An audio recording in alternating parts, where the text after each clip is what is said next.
Oke, coba bayangin deh, kita lagi ada di pameran dagang paling gede tahun ini.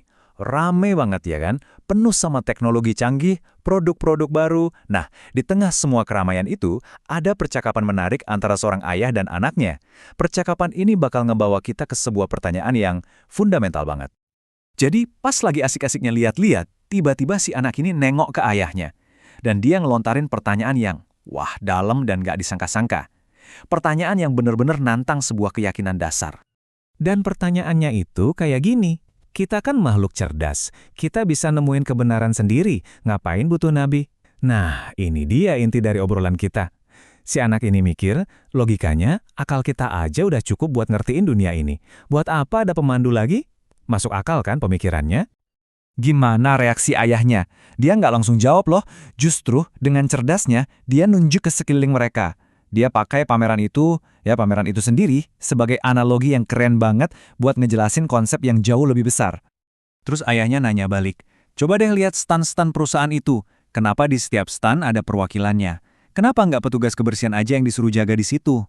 Pertanyaan ini bener-bener pinter ya. Langsung ngubah obrolan dari yang tadinya abstrak jadi ke sesuatu yang ada di depan mata mereka. Nah, disinilah analoginya mulai kelihatan. Pameran ini anggap aja miniatur dunia. Perusahaan yang pamerin produknya itu ibarat sang pencipta.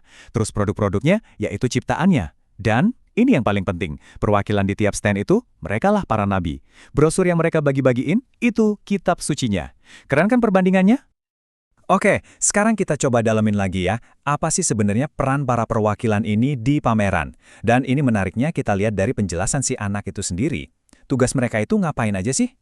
Dan si anak langsung jawab, cepet banget. Oh jelas, katanya perwakilan yang bagus itu ya harus ngerti banget teknologinya, jago ngomong, pinter komunikasi, dan bisa ngejelasin produk ini dibuat-buat apa. Nah, tanpa dia sadar, dia itu sebenarnya lagi ngejabarin kualifikasi sempurna seorang pemandu, seorang utusan. Terus ayahnya nanya lagi, dan pertanyaan ini ngena banget. Orang dengan kualitas kayak gitu, apa mungkin dipilih asal-asalan aja? Jelas nggak mungkin kan? Peran sepenting ini jadi duta perusahaan, ngejelasin semua hasil karya mereka, ya pasti butuh orang khusus yang punya wewenang, bukan orang sembarangan. Jadi intinya apa? Mereka ini jembatannya. Mereka penghubung antara si pembuat produk yang jenius sama kita, para pengunjung yang penasaran. Coba bayangin, tanpa mereka, kita mungkin cuma lihat-lihat barang aja. Tanpa ngerti ini gunanya apa, nilainya apa, cuma jadi benda mati kan? Dan sang ayah juga nunjukin gimana para perwakilan ini ada di mana-mana. Pakai seragam khusus, sibuk kerja kayak lebah di sarangnya. Ini gambaran yang pas banget ya buat nunjukin betapa rajin dan berdedikasinya mereka. Mereka nggak diam aja, mereka aktif, gampang dikenali, dan kerja keras banget biar pesan perusahaannya nyampe ke semua orang.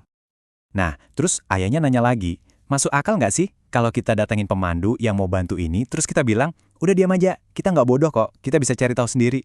Kan sombong banget kedengarannya ya. Kita malah nolak bantuan dari ahli yang sengaja ditugasin buat kita. Bukannya pintar malah rugi sendiri kan? Dan disinilah puncaknya. Si ayah ini ngambil analogi pameran tadi dan dia zoom out. Dari skala satu gedung pameran ke skala yang jauh lebih besar dan megah. Seluruh alam semesta. Yuk kita lihat gimana kelanjutannya. Ini klaim yang keren banget. Si Ayar benar-benar ngubah cara kita mandang dunia. Dunia ini bukan sekedar kumpulan hal-hal acak yang terjadi gitu aja. Bukan.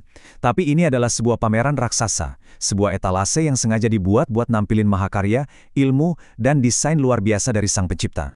Dan skala pameran ini gila, gede banget. Kita ngomongin lebih dari 2 juta spesies makhluk hidup yang udah kita kenal. Dan itu nambah terus loh. Tiap tahun ada sekitar 15.000 spesies baru yang ditemuin.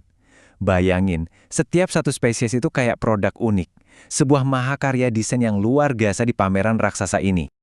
Dan bagian yang paling keren, si anak mulai klik. Dia mulai ngerti. Tiba-tiba dia nyeletuk. Penuh rasa kagum dia bilang, Tuhan kita nyiptain semuanya indah dan sempurna banget dan memuaskan panca indera kita dengan berkah yang gak kehitung. Wah kelihatan kan, analogi tadi benar-benar ngebuka pikirannya.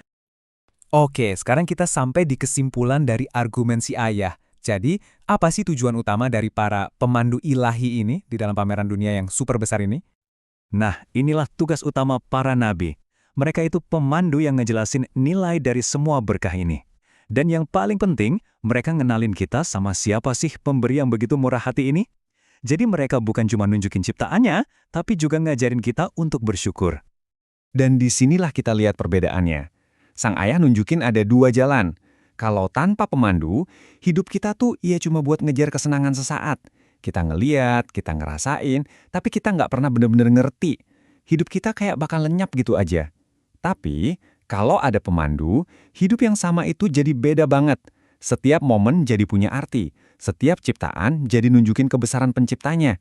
Dan tujuan hidup kita jadi jelas banget, yaitu buat dapatin kebahagiaan yang abadi, bukan cuma senang-senang sesaat.